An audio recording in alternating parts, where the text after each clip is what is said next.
আমরা পরম পিতার শ্রীচরণে আরো নিজেকে অর্পণ করার জন্য প্রয়াসী হই, অগ্রসর হই।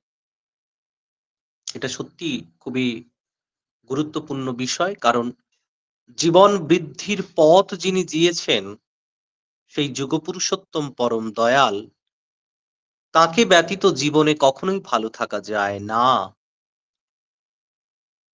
এক মা পরম দয়ালের কাছে গেছেন। গিয়ে ঠাকুরকে নিবেদন করছেন যে, "ঠাকুর, আমার পুত্রবধূর ৩টি মিসক্যারেজ হয়েছে। কোনরূপভাবে সন্তান দাঁড়াচ্ছে না।" এই কথা শোনার পরেই পরম দয়াল বলছেন, "মা, আপনি প্যারিদার কাছে যান। প্যারিদার কাছে গিয়ে ঔষধ খান। মানে তার বৌমাকে ঔষধ যেন খাওয়ায়। ঔষধ খাওয়ান, দেখবেন পরম পিতার দয়ায় ঠিক হয়ে যাবে।" তো এই কথা শোনার পরেই মাটি নাছোড়বান্দা হয়ে বলছেন, "ঠাকুর, আপনি আশীর্বাদ করেন। আশীর্বাদ করলেই সব হয়ে যাবে।" ঠাকুর তখন বলছেন, "কথা না শুনলেই মুশকিল। আমি যা কই তাই যদি আপনারা পালন করেন, তাহলেই কিন্তু সমস্যার সমাধান হয়। আশীর্বাদ মানেই অনুশাসনবাদ। তার কথাখানি নিজের জীবনে পরিপালন করাটাই হলো আশীর্বাদ। কারণ তার কথাগুলোই হচ্ছে শক্তি, তার কথাগুলোই মন্ত্র, তার কথাগুলোই হলো ঔষধ, যেগুলো পালন করলে বাস্তবিকভাবে জীবনের সমস্যার সমাধান হয়।" তারপর পরম দয়াল একটি অত্যন্ত গুরুত্বপূর্ণ কথা বললেন। পরম দয়াল বলছেন যে, প্রত্যেকটা জিনিসের একটা কারণ আছে। সেই কারণের নিরাকরণ করলে সমস্যার সমাধান হয়। তাহলে পরম দয়াল ওই মাকে কি বললেন? প্রথমে বললেন যে, কথা না শুনলেই মুশকিল। অর্থাৎ তিনি যা কিছু বলেছেন সেই কথাগুলোকেই জীবনে পরিপালন করাটা খুব প্রয়োজন। তার পরবর্তী ক্ষেত্রে পরম দয়াল কি বলছেন? পরম দয়াল বলছেন যে, প্রত্যেকটা জিনিসের একটা কারণ আছে। সেই কারণের নিরাকরণ করলে অবস্থার উন্নতি হয়।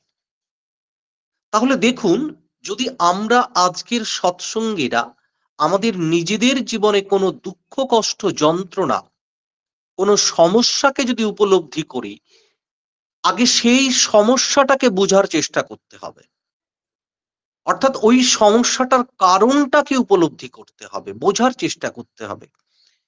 এবং সেই কারণের নিরাকরণ করলে তখনই কিন্তু আমরা আমাদের জীবনে ভালো থাকতে পারবো, সুখে থাকতে পারবো। দেখুন, আমরা সৎসঙ্গীরা একটি অসাধারণ কথা বলি। এই কথাটি কিন্তু সব জায়গাতে আমরা শুনতে পাই না।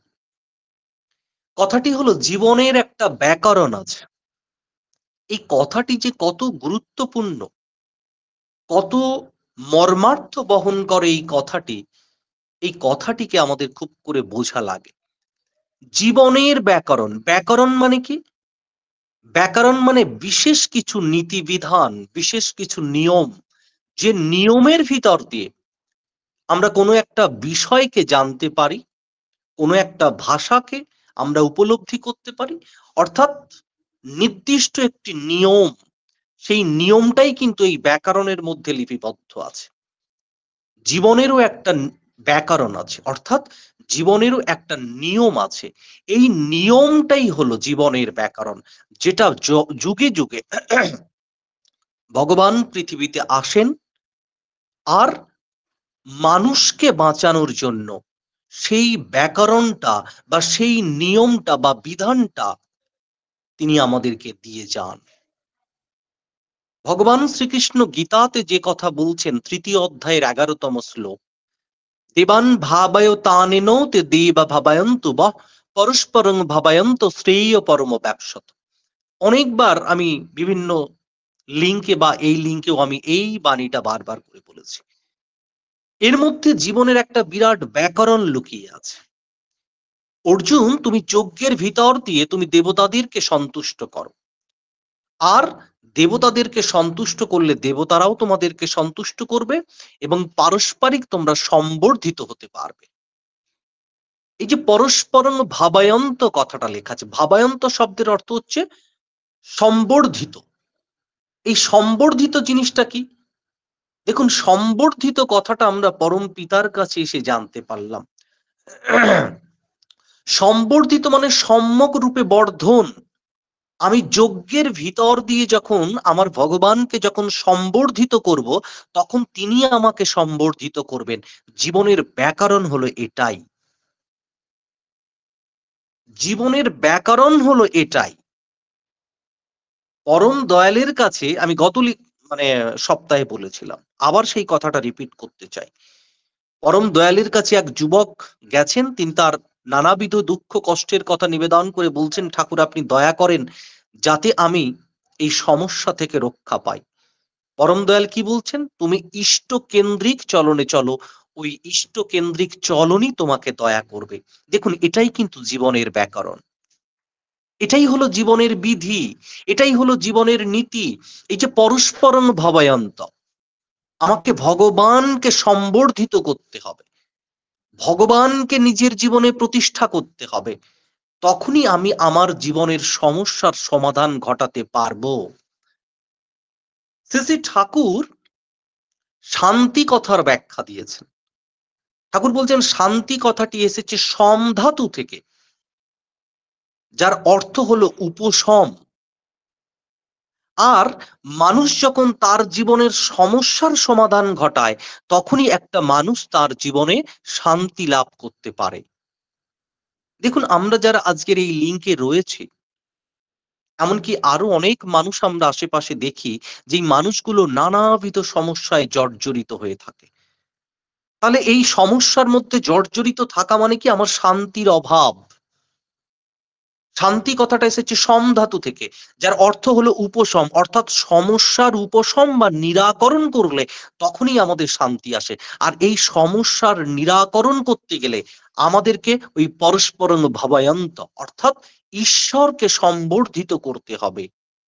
করলে তখন আমার জীবনের সমস্যার নিরাকরণ হবে, সমাধান হবে, আমি শান্তি লাভ করব, আমিও সম্বর্ধিত হতে পারবো, অর্থাৎ সম্যক রূপে বর্ধনের দিকে যেতে পারবো বা বৃদ্ধির দিকে যেতে পারবো।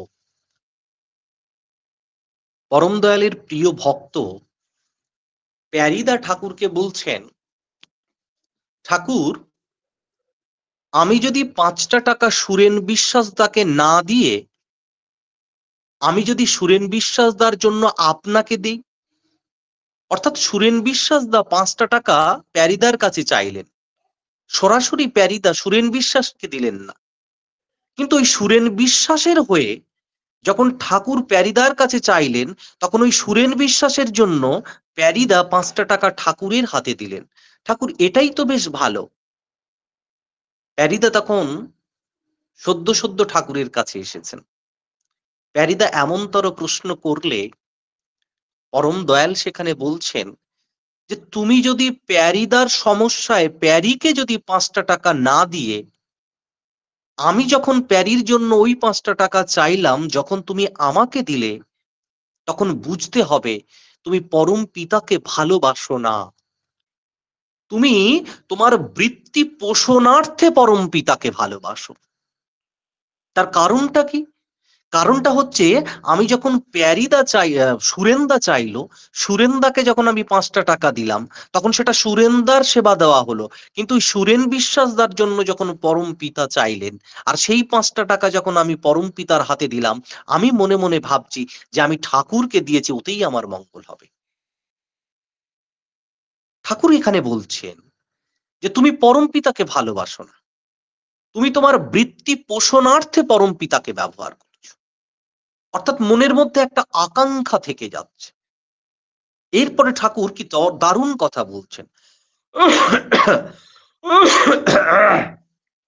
এরপরেই ঠাকুর বলছেন, তুমি যদি পরম সত্তাকে, তুমি যদি পরম সত্তাকে ওই সুরেন্দার সত্তার মধ্যে যদি তুমি উপলব্ধি না করতে পারো, তাহলে পরম পিতাকেও তুমি উপযুক্ত রূপে সেবা করতে পারবে না।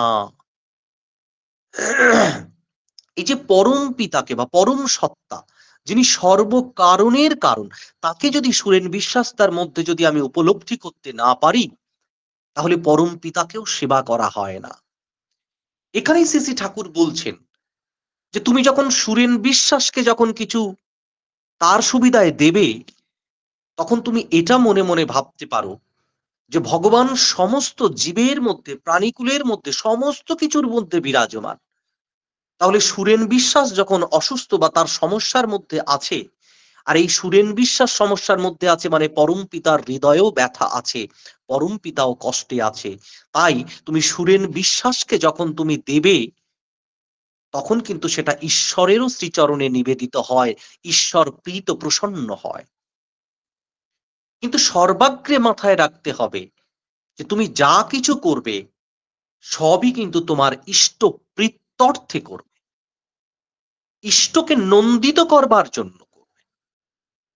এই ইষ্ট প্রীত্যর্থে বা ইষ্টকে নন্দিত করার জন্য কেন কথাটি ঠাকুর বলছেন? কারণ আমরা যদি ইষ্ট প্রীত্যর্থে বা ইষ্ট নন্দনায় যদি কোনো কিছু না করি, তাহলে সেটা কিন্তু আমাদের বৃত্তি পোষণার্থে হয়ে যায়। কারণ ইষ্টের জন্য যেটা করব না, সেটা তখন হয়ে যাবে আমার প্রবৃত্তির জন্য।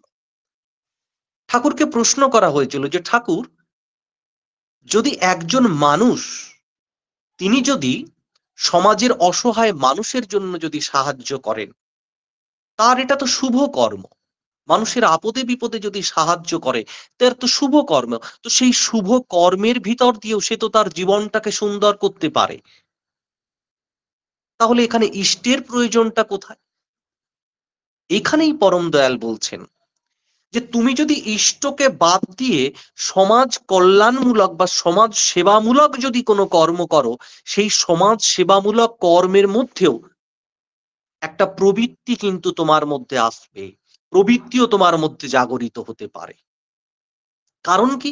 তার কারণ হচ্ছে আমাদের যে কমপ্লেক্স গুলো রয়েছে, যে প্রবৃত্তি গুলো রয়েছে, কাম ক্রোধ লোভ মোহ মদ মাৎসর্য, এগুলো এতটাই অনিয়ন্ত্রিত যে যদি আমরা ইষ্ট প্রীত্যর্থে না করে কেবলমাত্র সমাজের মঙ্গলের জন্য, মানুষের মঙ্গলের জন্য নিঃস্বার্থভাবে যদি করার চেষ্টা করিও, সেখানে ওই প্রবৃত্তিগুলি কোনরূপ ভাবে আমাদের মধ্যে জাগরিত হওয়ার সম্ভাবনা আছে।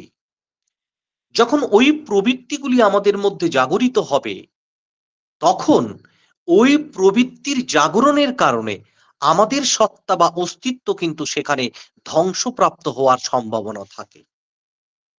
এই জন্য জীবনে খুঁটিকে অবলম্বন না করে যদি আমরা সমাজ কল্যাণমূলক কাজে নিয়োজিত হই, সেটা যতই কল্যাণকর বা শুভ হোক না কেন, ইষ্ট যদি না থাকে, সেখানেও কিন্তু কোনো না কোনো কমপ্লেক্স জাগরিত হয়। আরেকটি গুরুত্বপূর্ণ বিষয় কি? ঈশ্বরং সর্বভূতানাং হৃদ্দেশে অর্জুন তিষ্ঠতি ভ্রামেণ সর্বভূতানি যন্ত্র রূঢ়ানি মায়য়া। তিনি সর্বভূতে বিরাজমান। তিনি যেহেতু সর্বভূতে বিরাজমান, তাহলে তিনি আমার মধ্যে, সবার মধ্যে বিরাজমান। তাহলে সবার মধ্যে যদি বিরাজমান হয়ে থাকেন, তাহলে আমার এই মানুষকে সেবা করাটাও পক্ষান্তরে তার সেবা হয়। পরমপিতা বলছেন যে তুমি পিতাকে ভালোবাসো, কিন্তু পিতার সৃষ্টি বা সন্তানকে তুমি ভালোবাসো না। তার মানে পক্ষান্তরে তুমি কিন্তু ঈশ্বরকেও তুমি ভালোবাসো না, তুমি তার সন্তানকেও কিন্তু তুমি ভালোবাসো না। একবার প্যারিদাকে ঠাকুর একটা বিশেষ কাজ দিয়েছেন। প্যারিদা, তিনি ঈশ্বরের সেবার জন্য, অর্থাৎ ইষ্টের সেবার জন্য, গুরু ভাইদের সেবা শুশ্রূষার জন্য, এমনকি দীক্ষিত অদীক্ষিত পাড়া প্রতিবেশী তাদের সবার সেবার জন্য, অর্থাৎ চিকিৎসা সেবার ভিতর দিয়ে, আরো নানাবিধ সেবার ভিতর দিয়ে তিনি এতটাই ব্যস্ত যে তিনি অন্য কাজ করার সময় পান না। সর্বদা তিনি ইষ্ট চিন্তা, ইষ্ট প্রতিষ্ঠা, এমনকি ইষ্ট নির্দেশ পালনের জন্য ব্যাপৃত হয়ে আছেন। একবার পরম দয়াল তাকে একটি কাজ দিয়েছেন। কাজ দেওয়ার পরে পরম দয়াল ঠিক ৩ দিন পরে প্যারিদাকে জিজ্ঞেস করছেন, প্যারিদা আপনাকে যে কাজটা দিয়েছিলাম সে কাজটা কি সম্পন্ন হয়েছে? প্যারিদা বলছেন, ঠাকুর আমি এতটাই ব্যস্ত ছিলাম, আমি এতটাই ব্যস্ততার মধ্যে ছিলাম যে আমি সেই কাজটা আর করে উঠতে পারিনি। প্যারিদার এমন কথা শুনে শ্রী শ্রী ঠাকুরের মুখটা বিষণ্ণ হয়ে গেল। তারপর গম্ভীর কণ্ঠে বলছেন, আমি জানি প্যারিদা আপনার এত কাজের চাপ যে আপনি অন্য কাজ করার সময়ই পান না। কিন্তু তার সত্ত্বেও আমি আপনাকে এই কাজটা দিয়েছিলাম। কারণ এই কাজগুলোর ভিতরে, এই চাপের ভিতরে মানুষের দক্ষতা বেড়ে যায়। আমি চাই আপনারা আরোতর হয়ে উঠুন। আর এই আরোতর হয়ে ওঠার জন্য আমি মাঝে মধ্যেই শত সহস্র কাজের ভিতরেও আপনাদের মধ্যে এই খামোখা একটা অতিরিক্ত কাজের বোঝা চাপিয়ে দিই। শ্রী শ্রী ঠাকুরকে একবার প্রশ্ন করা হয়েছিল যে, ঠাকুর আপনি বারবার করে বলছেন যে আপনি দেখতে চান যে আমাদেরকে অনেক বড় হতে দেখতে চান। আমরা খুব বড় হয়ে উঠব। আপনি এটা দেখতে চান। তাহলে ঠাকুর পরমপিতা বা ভগবান তিনি তো ইচ্ছে করলেই, তিনি তো সর্বশক্তিমান। তিনি তো ইচ্ছে করলেই আমাদের সবাইকে বড় করে তুলে দিতে পারেন। তাহলে তিনি কেন আমাদেরকে বড় করে দিচ্ছেন না? শ্রী শ্রী ঠাকুর তখন বলছেন, তোমরা প্রকৃতির নিয়মে রোজ সূর্যের আলো গায়ে নাও, রোজ তোমরা অক্সিজেন পাও। এই স্বাভাবিক পাওয়ার ভিতরে তোমাদের কি কোনো আনন্দ হয়? তোমাদের কোনো আনন্দ হয় না। তাই যা কিছু সহজে প্রাপ্ত হয়, সেই সহজে প্রাপ্ত হওয়ার ভিতরে বা পাওয়ার ভিতরে আমরা কিন্তু সেই আনন্দ বোধ করতে পারি না। কিন্তু কষ্টের ভিতর দিয়ে, লড়াইয়ের ভিতর দিয়ে, শ্রমের ভিতর দিয়ে যা কিছু আমরা অর্জন করি, সেই প্রাপ্ত জিনিসটাই কিন্তু আমাদেরকে অনেক বেশি করে আনন্দ দেয়, অনেক বেশি করে শান্তি দেয়, অনেক বেশি করে সুখ দেয়। সেই জন্য এই সাধনার ভিতর দিয়ে আমাদের জীবনের সমস্যার সমাধান ঘটাতে হবে। সাধনার ভিতর দিয়ে আমার অস্তিত্বকে সম্যক রূপে সম্বর্ধনার দিকে নিয়ে যেতে হবে। তার ভিতরেই সুখ। ভগবান তিনি সর্বশক্তিমান। তিনি জগতের সমস্ত ঐশ্বর্যের অধীশ্বর। কিন্তু তিনি যদি আমাদেরকে না চাইতেই সবকিছু দিয়ে দেন, তাহলে তার ভিতর দিয়ে আমাদের অস্তিত্ব ধ্বংসের দিকে যাওয়ার সম্ভাবনা আছে। কারণ আমরা যা কিছু অর্জন করতে পারি না, তা কিছু সংরক্ষণও করতে পারি না। দেখবেন অনেক বোখাটে ছেলে থাকে, বাবা খুব কষ্ট করে অনেক সম্পদ বানিয়ে দিয়ে গেছে। কিন্তু সেই ছেলেটি তার চারিত্রিক দুর্বলতার জন্য সে হয়তো সম্পদকে অল্প দিনের মধ্যেই এলোমেলো কাজ করে সম্পদকেও নষ্ট করলো, নিজের সংসার এবং নিজের জীবনকেও নষ্ট করলো। আমরা প্রতিনিয়ত সমাজের বুকে এমন অনেক ছবি দেখতে পাই। ঠাকুর কথা প্রসঙ্গে এক ভক্তকে বলছেন যে, তুমি কষ্ট করে তোমার সন্তানের জন্য একটা সোনার পাহাড় বানিয়ে দিলে, কিন্তু তোমার সন্তানের চরিত্র তুমি তৈরি করে দিলে না। তাহলে সেই সোনার পাহাড় তার শেষ করতে কদিন সময় লাগবে? আসলে যা কিছু আমরা কষ্টের ভিতর দিয়ে অর্জন করি, সেই অর্জিত সম্পদ বা অর্জিত জিনিস কিন্তু আমাদেরকে সুখ দেয়, আনন্দ দেয়, সমৃদ্ধি করে। আমরা জীবনে তার থেকে অনেক বেশি সুখ লাভ করতে পারি। সেখানেই জীবনের সার্থকতা। প্যারীমোহন নন্দিদা শ্রী শ্রী ঠাকুরের সেবায় নিয়োজিত ছিলেন। প্রত্যেক দিন রাতে প্যারীমোহন নন্দিতা ঠাকুরকে ঘুম পাড়াতেন। গায়ে হাত বুলিয়ে দিয়ে, গায়ে আস্তে আস্তে করে ঝাঁকুনি দিয়ে, পাটা গুলোকে ম্যাসেজ করে দিয়ে আমার পরম দয়ালকে ঘুম পাড়াতেন। একদিন অনেক রাত হয়ে গেছে। পরম দয়ালের ঘুম আসছে না। তো যখন ঘুম না আসছে তখন প্যারিদা জিজ্ঞেস করছেন, আগে ঠাকুর অনেক রাত হলো, আপনার ঘুম আসছে না কেন? তখন শ্রী শ্রী ঠাকুর প্যারিদাকে বলছেন, প্যারিদা 500 বছর পরে কাকে কোথায় রাখবো সেই চিন্তা করছি। 500 বছর পরে কাকে কোথায় রাখবো সেই চিন্তা করছি। অর্থাৎ তিনি 500 বছরের চিন্তা সেই সময় করে নিয়েছিলেন। কাকে কোথায় জন্ম দেবেন, তার কর্ম অনুযায়ী কোথায় কার জন্ম হবে, সেই চিন্তাই পরম দয়াল করে নিয়েছিলেন। আর তারপরে তিনি চিন্তা করছেন ৫০০ বছর পরে কাকে কোথায় রাখবো। যখন নফরদার জন্ম হয়েছিল, ঠাকুর ভক্ত সঙ্গ করতে করতে হঠাৎ করে বলছেন, ওই যা যা ওই নফরের জন্ম হয়ে গেল। অর্থাৎ যে নফরদা অকাল প্রয়াণ ঘটেছিল, সেই নফরদার যেদিন জন্ম হয় সেদিন পরম পিতাও কিন্তু জেনে গিয়েছিলেন যে নফরদার জন্ম হয়েছে। অর্থাৎ তিনি সর্বকারণের কারণ, তিনি সবকিছুই জানেন। তাই সেই পরম পিতাকে আমরা পেয়েছি, এটা আমাদের কাছে বড় সৌভাগ্যের, বড় আনন্দের। পঞ্চানন সরকারদার কন্যা সন্তান মারা গেছে, বাড়িতে সবাই অত্যন্ত বেদনার্ত, সন্তানকে হারিয়ে সবাই বিমর্ষিত হয়ে গেছে। তো যখন সেই সন্তানকে, কন্যা সন্তানকে যখন শ্মশানে নিয়ে যাওয়া হলো, তখন পঞ্চানন সরকারদার সাথেও আমার ঠাকুর শ্মশানে গেলেন দাহকৃত্যাদি সম্পন্ন করবার জন্য। শেষকৃত্যাদি সম্পন্ন করে যখন ফিরছেন, তখন পঞ্চানন্দার স্ত্রী তিনি অত্যন্ত ভেঙে পড়েছেন। তার কন্যা গত হয়েছে, ইহলোক ত্যাগ করেছে।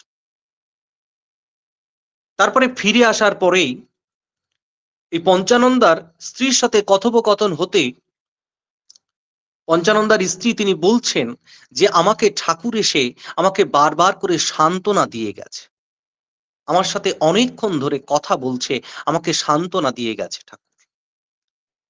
পঞ্চানন্দার মনের মধ্যে একটা সন্দেহ হলো, এটা কি করে সম্ভব হয়? ঠাকুর তো আমার সাথেই ছিলেন, আমার সাথে শ্মশানে গেলেন, আবার আমার স্ত্রীকে তিনি কখন আসলেন যে তিনি সান্ত্বনা দিতে গেলেন বা দিলেন? তার মনের মধ্যে যখন একটা সন্দেহ তৈরি হলো, তখন সেই পঞ্চানন্দাকে, মানে পঞ্চানন্দা যখন তার মধ্যে সন্দেহ তৈরি হলো, তিনি তখন শ্রী ঠাকুরের কাছে গেছেন।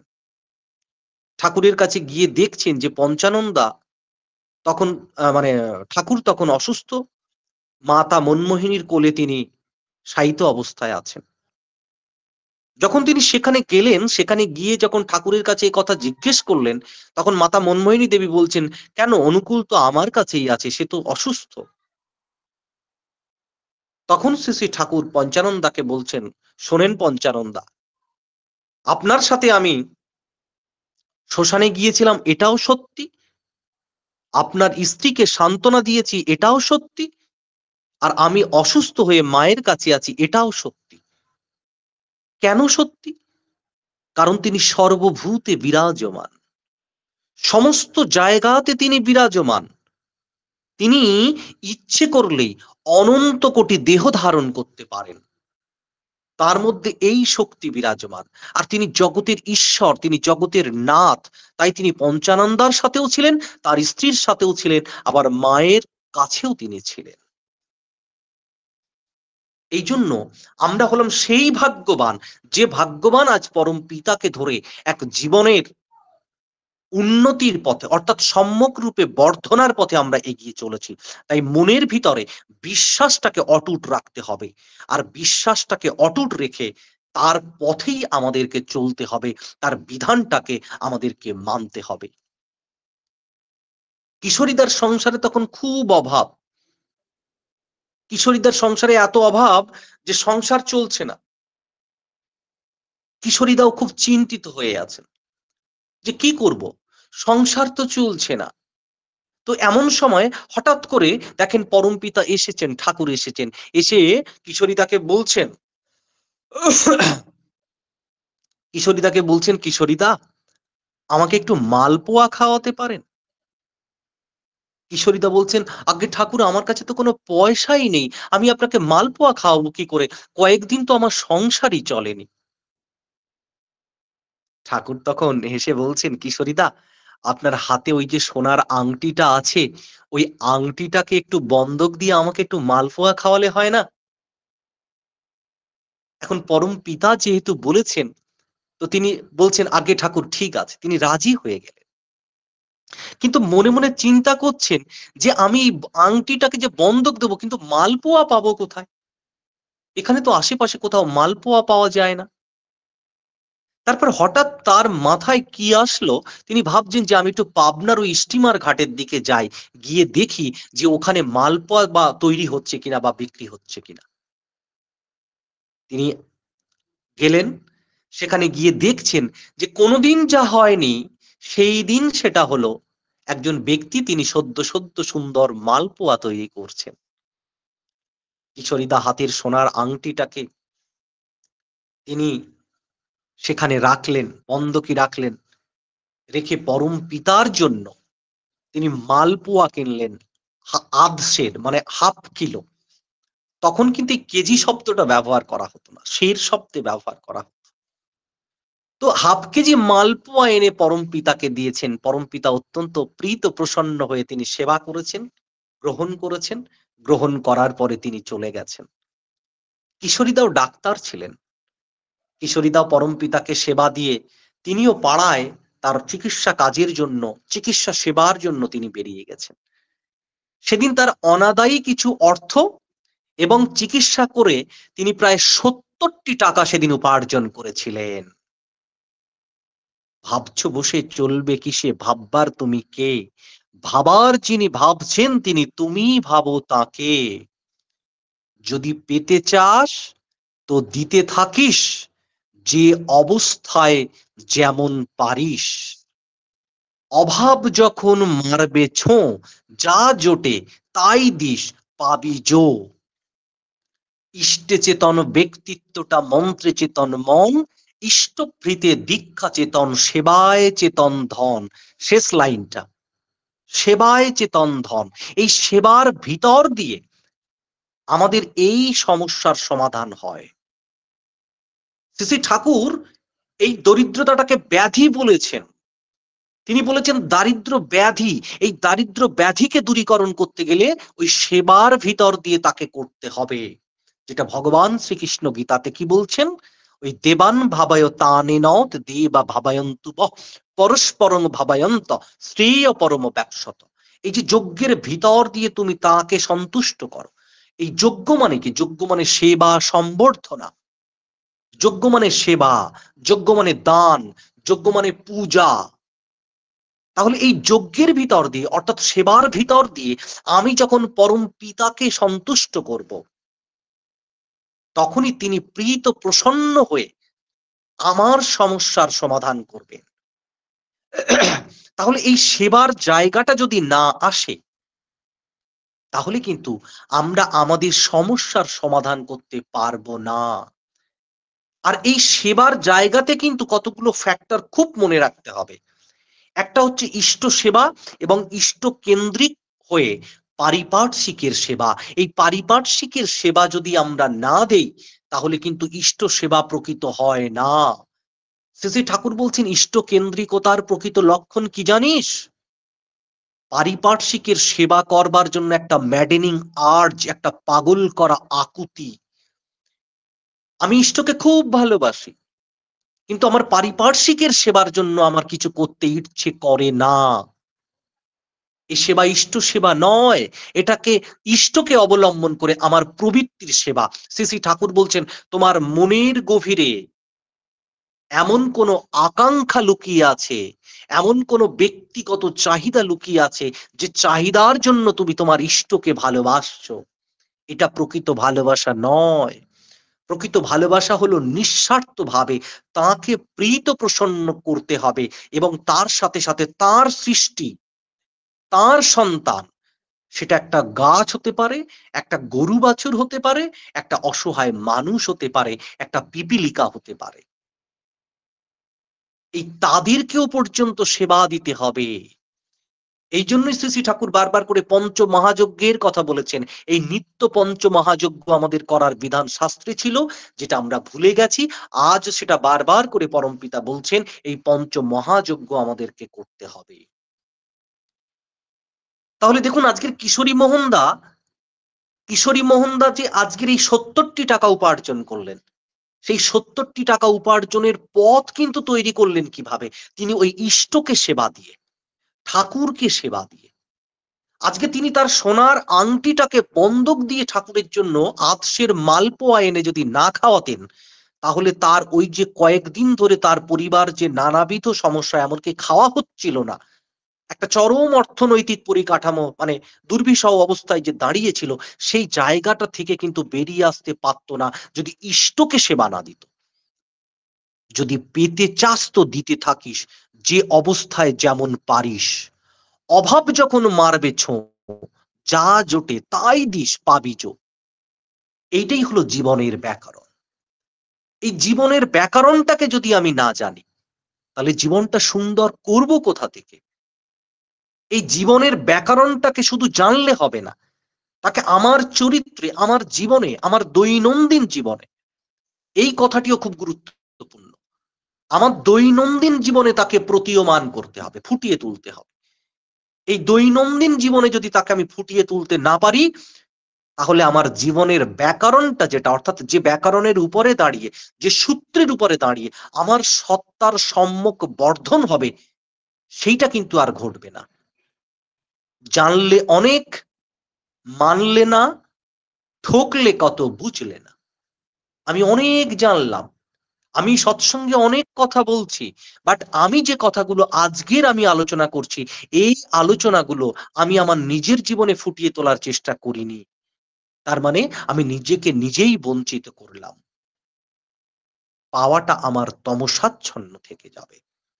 তাই জীবনের ব্যাকরণ মানে নিঃস্বার্থভাবে ইষ্টকে প্রতিষ্ঠাপন্ন করে বা ইষ্ট প্রতিষ্ঠাপন্ন হয়ে পরিবেশের সেবা করতে হবে, পারিপার্শ্বিকের সেবা করতে হবে, যেটা আমার পরম দয়াল ওই ৫ টাকার ঘটনাকে কেন্দ্র করে প্যারিদাকে যে কথাটা বুঝিয়ে বলেছিলেন, যে তুমি যদি পরম সত্তাকে ওই সাধারণ সত্তার মধ্যে বা জীব সত্তার মধ্যে তুমি যদি উপলব্ধি করতে না পারো, তাহলে তুমি কিন্তু পরম পিতাকে সঠিকভাবে সেবা দিতে পারবে না। যাই হোক, অনেকটা সময় আমি আলোচনা করলাম। সবার সার্বিক মঙ্গল প্রার্থনা। 3 মিনিট বলুন, আর 3 মিনিট আছে, বলুন, ভালো লাগছে, বলুন। 32 মিনিট সময় কিন্তু হয়ে গেছে আলোচনাটা। ঠিক না, আছে। আছে, বলুন। একটা খুব সম্প্রতিকালে একটা ঘটনা আমি এক শ্রদ্ধেয় দাদার কাছ থেকে শুনেছিলাম, সেই ঘটনাটা আপনাদের সামনে নিবেদন করছি। দেখুন আমার পরম দয়াল তিনি কতটা জাগ্রত, জীবন্ত, তিনি ঈশ্বর বা পুরুষোত্তম কিনা। গুজরাটে একটা মন্দির নির্মাণ হচ্ছে, আমি এক শ্রদ্ধেয় দাদার কাছ থেকে শুনেছিলাম। তো সেখানে যে মন্দিরটা নির্মাণ হচ্ছে, সেই মন্দিরের নির্মাণের ওই দরজা জানলার কাজ করার জন্য, কাঠের কাজ করার জন্য একজন ছুতার মিস্ত্রি, কার্পেন্টার, তিনি কাজ করছেন। করতে করতে হঠাৎ করে দেখছেন একটা সুদর্শন পুরুষ, তিনি একটা সুন্দর ধুতি পরা, উপবেত বা পৈতে গ্রহণকারী, ধারণকারী একজন মানুষ, তিনি এসে সেই কার্পেন্টার বা ছুতার মিস্ত্রির প্রশংসা করছেন। বাহ, তুমি তো খুব সুন্দর কাজ করতে পারো, কি অপূর্ব কাজ করতে পারো, তোমার হাতের কাজ তো খুব ভালো। এইভাবে তার নানাবিধ কথাবার্তা হতে হতে তাকে বলছেন যে তুমি আমাকে এক গ্লাস শরবত খাওয়াতে পারো। তা বলছে আমি শরবত কি কি করে খাওয়াবো, আমি তো, আমার বাড়ি এখানে না, আমার বাড়ি অনেক দূরে।